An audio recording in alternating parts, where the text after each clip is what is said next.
আসসালামু আলাইকুম। Hello V1, আশা করি সবাই ভালো আছেন।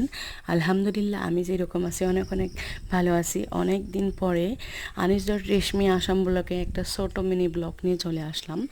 তো আজকে এই যে দেখতে পাচ্ছেন এটা কি, আমার অনেক ইচ্ছা হইতেছিল যে কচুর শাক এবং ডাগরা দিয়ে অনেক ইচ্ছা হইতেছিল, মানে কচুর মানে পিঠালু খাইতে। সো আপনারা কি বলেন আমি জানি না, বাট ওইরকম করে আমার জানা নাই, বাট আমরা কিন্তু এটা পিঠালি বলি। হ্যাঁ, আর এটা গলা ধরবে বলে কচুর শাক, তো সো সেই জন্যে এখানে আমি আদা পরিমাণ লেবুর রস অ্যাড করতেছি। এই যে দেখতে পারতেছেন লেবুর রসটা কিন্তু অ্যাড করতেছি। সো এইখানে যদি লেবুর রসটা দিয়ে দেই তাহলে একদমই গলা ধরবে না। সো এটা রান্না করতেছে আমার মাসি, আমার খালা। তো আমি হাজব্যান্ডের বাড়ি থেকে এখন আমি খালার বাড়িতে আসছি।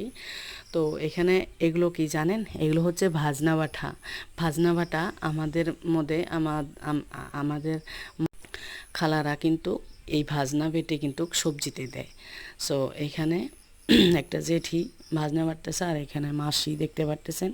আমি বলছিলাম না যে কচু শাক পিঠালু খাইতে ইচ্ছে হয়েছে, সো সেই জন্যে মাসি কচু শাক তুলে তারপরে চিংড়ি মাছ ছিল গড়ে, তো ওগুলো দিয়ে বানাইতেছে সুন্দর। আর এখন তো আমার মা নাই, আগে মা বানাইয়া খাওয়াইতো। তো অনেক মিস করি মাকে। আমার মা আর এই দুনিয়াতে নাই, আমার আব্বাও আর এই পৃথিবীতে নাই।